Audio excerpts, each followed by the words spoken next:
Hey, so listen, let's stick in Texas. I don't know if you knew that, by the way, when you're booking guests. I still don't exactly. Everyone thinks maybe I book them. I don't book the guests. Lou does that. Lou from the Angels does it.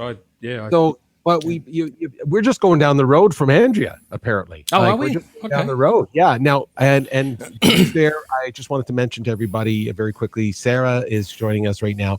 We struggled getting video clarity, and we couldn't get video, but we do have audio. We have audio. Of course, we want to bring it. So let's bring in. Let's see if we can bring in Sarah. There. Well, there's a picture of Sarah. So how are you, Sarah? You there? I'm here. Thank you for having me. Good to see you. We're virtually meeting you. It's okay. But hey, listen, it's all about the heart and soul. There's no faces to that. I mean, it's all about heart and soul here today. So thank you for sticking with us. And you're in Texas as well. Where in Texas are you? I am in Fort Worth right now. Yes. Fort Worth. So I don't know how far that is from Andrea. She's just 30 minutes outside of Houston. How far do you think you guys are apart?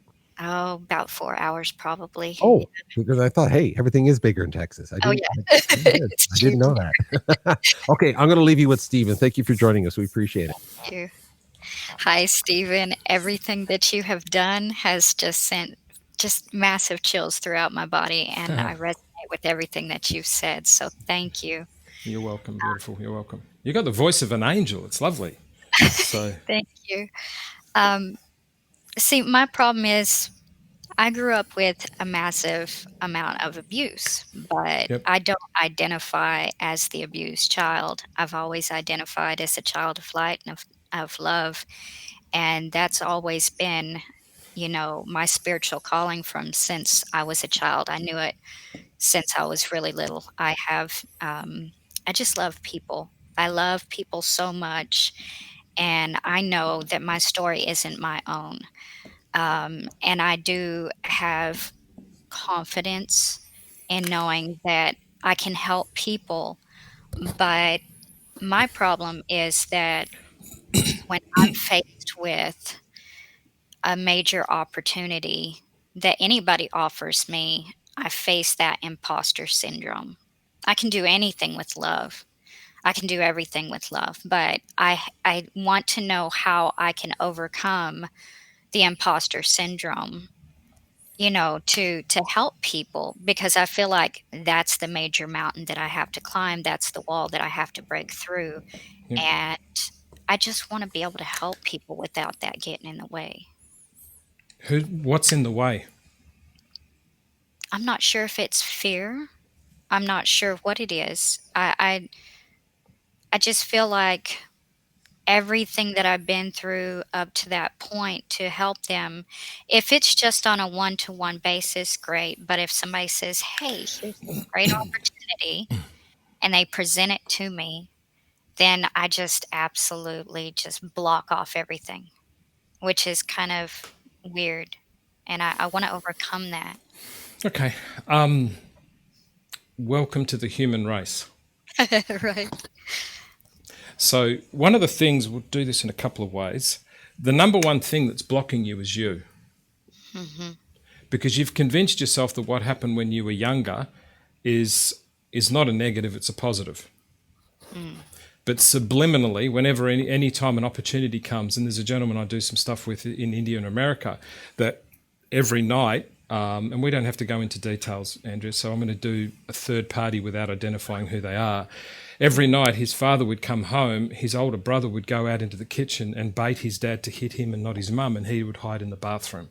All these years later, he's someone who hides in the bathroom of life, and one of the things he does with the work as a Dasadi guest with me is we get him to stand in the hallway of his life.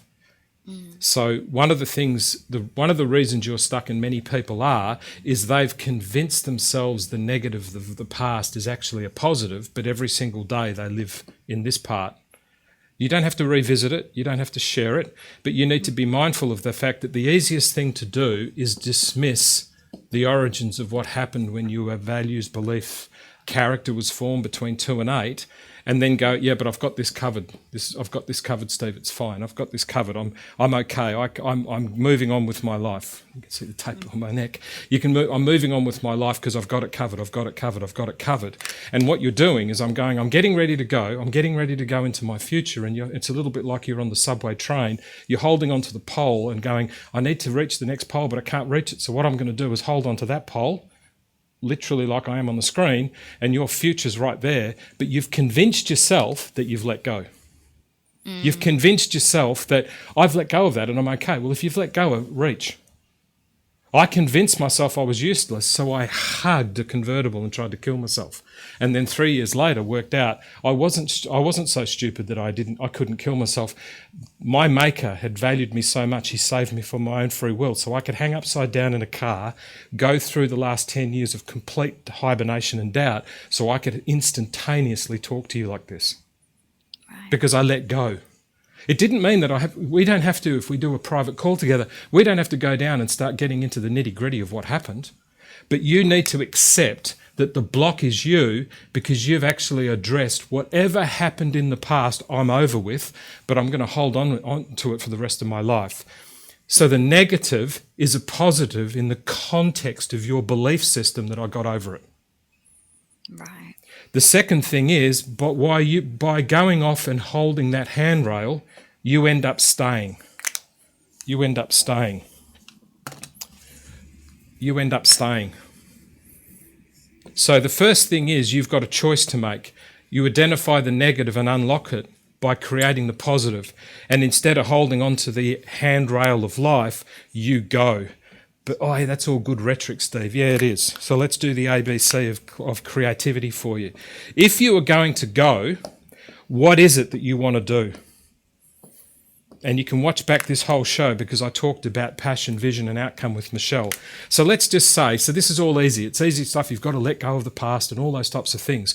And I did after 52 or 53 years of living. And then I made 11,000 videos no one's ever seen, because I let go of the past and my maker valued me for my own free will. I've got this talent, I've got this gift, I can help people. And then for the next 8 years, 9 years, as it said in Brutality of Truth, I created all these videos but never showed anyone because I still held onto the handrail thinking I wasn't good enough, but I've actually solved the fact because Steve used his wonderful rhetoric to say that God saved me for my own free will. I was here. I was destined to create value in other people's lives. And then for the next 9 years, I lived in 350 houses, bankrupt, broke, living and sleeping on people's floors. Thank you, Graham. And I did that for 9 years, but I'd convinced myself that God saved me for my own free will. Right. But I was holding on. So one of the things is, the best way of releasing is twofold. You can go and do the Barbara Streisand, sit on a couch and talk about the content of what happened and woe is me. Or you can let go and reach to what you want. What is it that you want to do? What is it? I want to help people. Yep. What does that mean?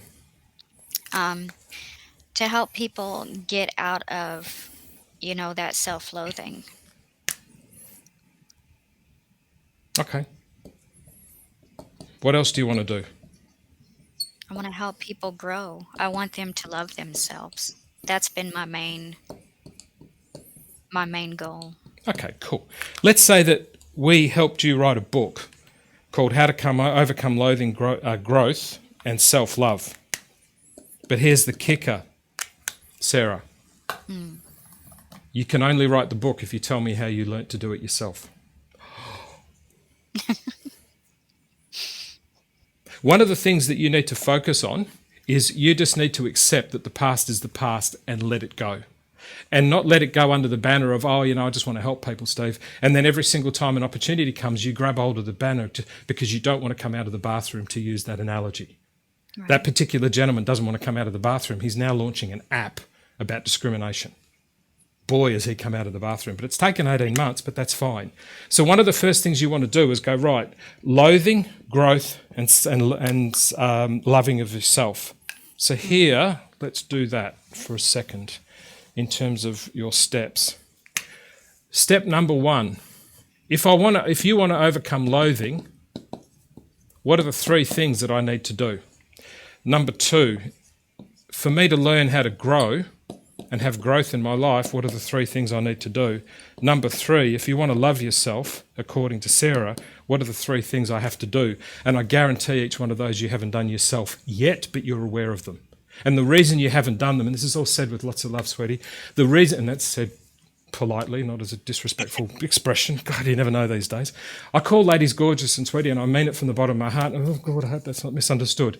Beautiful soul lady. There you go. Jennifer Bulkley loves that one. Beautiful soul lady.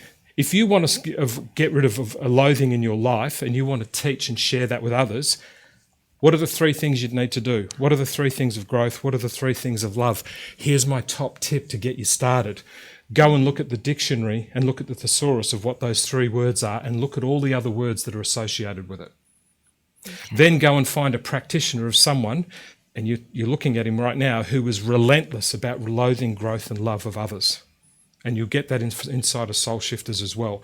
But the first thing you want to do, look up the word loathing, growth and love and write down the associated words that ping your soul when you read them.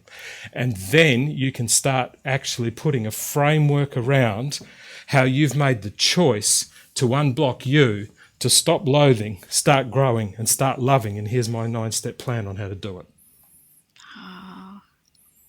That makes a lot of sense. And guess what? It's really, really, really, really hard. So stay really, really, really close. Okay. And I'll help you.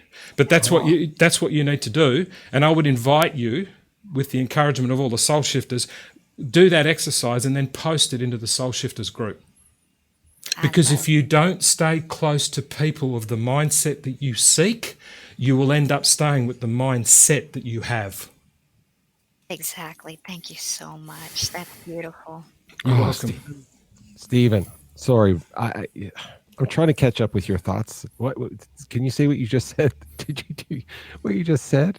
You just said this. I don't know. You gotta catch up. You don't think I'm saying this stuff consciously, do you? That's what I'm saying. Like you're channeling this stuff, and I'm like, I don't know where it comes from. I put 1, 2, 3 on the board, and for everyone who's watching, I've got absolutely no idea what's coming. I've got no, but if we sat here long enough, I'd be able to do it.